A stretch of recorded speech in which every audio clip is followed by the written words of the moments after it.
living the adventure, axis of awesome.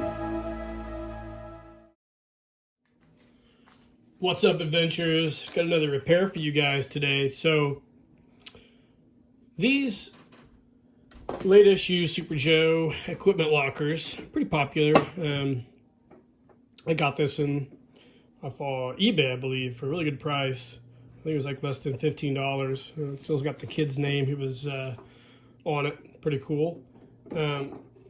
So the cool thing about these lockers were they utilized these cool trays that had paper inserts, and the majority of those are gone now, lost to time, but these slide down in here like so. And there was a paper insert that had different pictures of different Super Joe equipment that would allow you to store those. Basically took the place of the plastic tray that used to be in the old style foot lockers. So what I'm going to do today is I'm going to take some nice black poster board, and I'm going to go ahead and measure out what this would have looked like using pictures from Vintage 3D Joes, or I'm sorry, 3dsuperjoes.com. And I'm going to make a brand new paper insert. So what I'll end up doing is I'll take all the measurements, width, length. I'll measure, the paper insert would come to like this tab here, then go up, fold over, down, up, fold over, down. So if you've ever seen the Randall Walls paper models, it's a real similar idea. I've just got to kind of take some measurements and figure out how this is going to be. Probably a trial and error process, but we'll come back and we'll see what I've got as far as measurements laid out. So let's stay tuned for this really cool vintage G.I. Joe, Super Joe locker repair. Welcome back, guys. So I've went ahead and measured all the breaks in this tray using my handy dandy tape measure. This is actually pretty cool. This was my grandfather's tape measure. I gotten a bunch of knickknacks of his from a long time ago, and I take this a lot of places with me. It's a really cool little tape measure that fits on a keychain. It comes in really handy, especially for measuring small stuff like this. So we've got this thing I've measured to be around 5 5/8 inch wide. We got the first tray is going to be 4 3/4. Then we go up 3/4 of an inch, over 5/8, down 3/4, over another 2 7/8. Repeat the same process, 3/4, 5/8, 3/4, and then the last stretch is 3 3/4 of an inch. So what we've got is I've got some really good thick. Let me grab a sample piece here. A really good thick, high quality poster board, and I'll go ahead and get all this cut out and laid out and score this portion, and then we can try to fit this in here. Now we're going to have the first run here. We will reverse score it, then regular score, reverse score, regular score, and so on and so forth. So if you're going to do this, be aware of how you score these with your razor knives, because the bends makes a big difference. So we'll go ahead and start cutting all this, or laying all this out on the poster board, and cut some of this out and see if we can get this thing to work. All right, guys, so I've got it all laid out. So what I'm doing right now is just taking a couple triangles and going ahead and going through and putting all my cut lines on here. You can just do that with a couple right angle triangles. I used to do this all the time back when I first started as a civil engineer, making roadway templates by hand before we really got into CAD and MicroStation super heavy. So I've got a lot of experience of making templates and designs. Comes in handy when I'm making G.I. Joe stuff. But I'm gone through and laid out everything according to my measurements on this poster board, and I'm just using a pencil to go through and sketch this. Then I'll go through and mark each line. I'll probably put one hash on it. It's going to be a regular score, and then a double hash for a reverse score. So I'll finish getting these all laid out, and then I'll get them scored, and then we'll come back and we'll start bending this in place, and hopefully it fits.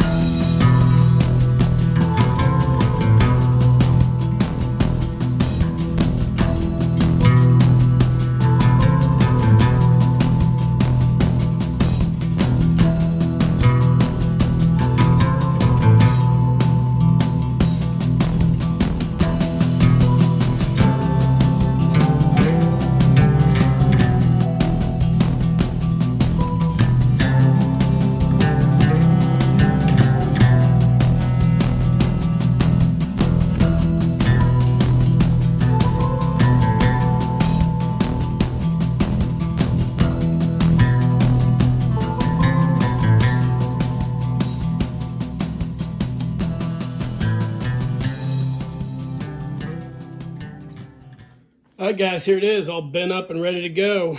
You can see we've got the portions here, pop-ups. We'll pause the video and we'll try to dry fit this thing on here and see if it works. Fingers crossed.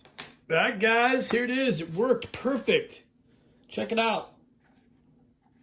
Pretty rad paper tray here. Pop the camera up here a little bit so we can get a little bit better view of it. So there you go. Cool. If you guys have this locker and you would like the measurements for this, I will post a measurement scale or something in the description, or you can email me, jshear74@yahoo.com, and I'll actually just send you a workup of this. I might actually draw it up or something for you guys if you want to have it in the future. But let's grab our foot locker here. Whoops, apologies.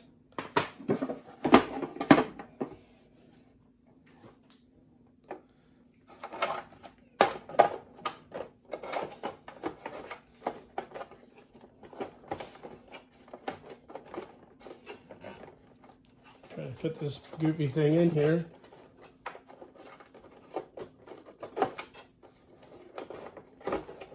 Maybe it goes around this way. There we go. So there you go. Super Joe foot locker. I think this does actually fit down in here a little bit. It actually sits on these notches. I'm sorry. There we go. There we go. So hold on one second.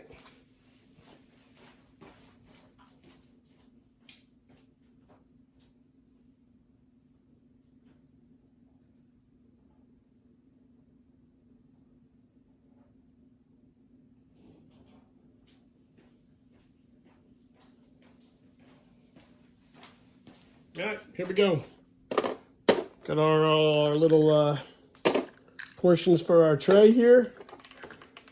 Kind of lay them out like they were in the old Super Joe, G.I. Joe days.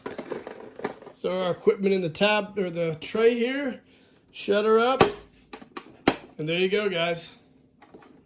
Brand new tray for your Super G.I. Joe storage locker.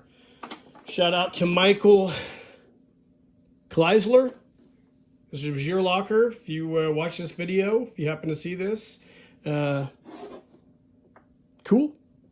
great, pretty cool project, guys. Like I said, if you want the measurements, let me know. I enjoyed doing this. I'm glad it worked out for the very first time I did it.